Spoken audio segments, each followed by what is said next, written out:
انسان اپنے ذہن کی قوت سے پہاڑ بھی ہلا سکتے ہیں۔ انسان میں اللہ نے 4 چیزوں کی قوی تاثیر رکھی ہے۔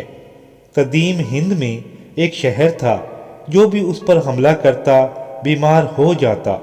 سلطان محمود غزنوی نے جب اس شہر پر چڑھائی کی تو سپاہی بیمار ہو گئے۔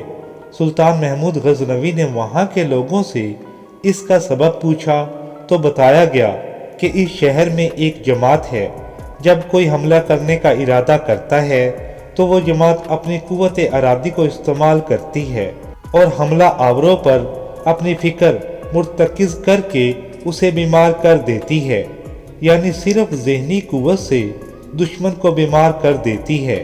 علامہ قزوینی نے ایک اور واقعہ لکھا ہے کہ ہند میں ایک جماعت تھی، جب بھی ان کو کوئی مسئلہ پیش آتا وہ تنہائی میں چلے جاتے اور ذہن کو اپنی مرضی کے کام پر مرتکز کر دیتے تو وہ کام ان کی مرضی کے مطابق ہو جایا کرتا تھا۔ انسانی ذہن میں اتنی قوت ہے کہ اس کا استعمال کر کے وہ پہاڑ کو بھی ہلا دیتا ہے۔ قوت ارادی اور یکسوئی، جسے ہم ارتکاز بھی کہہ سکتے ہیں، ہر کام کو پلٹ دینے کی قوت رکھتی ہے۔ یاد رکھیں، اللہ تعالیٰ نے انسان کی 4 چیزوں میں بڑی تاثیر رکھی ہے: آنکھ، آواز، لمس اور ذہن۔ آنکھ سے نظر بد اور نظر حسن دونوں میں بڑی تاثیر رکھی گئی ہے۔ روایت میں آتا ہے کہ نظر بد اچھے بھلے آدمی کو بیمار کر سکتی ہے اور اونٹ کو ذبح تک لے جاتی ہے، اور دوسری ہے حسن نظر، یہ اولیاء اللہ کی ہے، جس سے انسان کی زندگی ہی بدل جاتی ہے اور وہ اللہ سے جڑ جاتا ہے۔ دوسری چیز ہے آواز۔ اچھی بری آواز کی تاثیر انسان کی عقل و روح پر پڑتی ہے، اور یہ بات ہر دین کے ماننے والوں کے ہاں مسلم بات ہے۔ انسان تو انسان، آواز کا اثر حیوانوں، پودوں اور پہاڑوں پر بھی ہوتا ہے۔ اہل عرب خودی خوانی کرتے تھے، یعنی سفر میں سریلے گیت گاتے تھے تاکہ اونٹوں کی رفتار تیز کر سکیں۔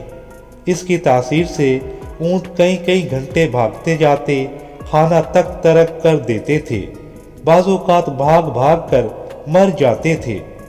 اچھی آواز دل کو سرور دیتی ہے اور بری آواز سرور چھین لیتی ہے۔ تیسری چیز لمس ہے، یعنی چھونا۔ چھونے کی تاثیر کا تجربہ ہر ایک کو زندگی میں ہوتا ہے۔ بچپن میں بیماری کی صورت میں ماں کا چھونا، ماتھے پہ ہاتھ رکھنا گویا خزاں بہار میں بدل جاتی ہے۔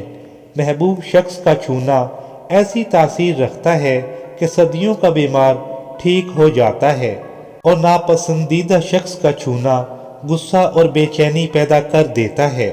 اور چوتھی چیز ہے قوت ارادی، یعنی ذہن کی طاقت۔ جن کی قوت ارادی مضبوط ہوتی ہے ان پر جنات اور جادو وغیرہ کا اثر بہت کم ہوتا ہے۔ ہیپناٹائزم اور ٹیلی پیتھی بھی ایک ایسی ہی ذہنی قوت ہے جس کی بدولت صرف ذہن کی طاقت سے سامنے والے کو غلام بنا لیا جاتا ہے۔ اگر آپ ذہنی قوت بڑھا لیں تو کسی سے بھی اپنی مرضی کے مطابق کام کروا سکتے ہیں۔ اب رہا یہ سوال کہ ہم قوت ارادی کیسے بڑھائیں، تو اس کے لیے نماز کی کثرت، خاص طور پر نوافل اور رات کے نوافل خاص کر قوت ارتکاز بڑھاتی ہے، قوت ارادی کو مضبوط کرتی ہے۔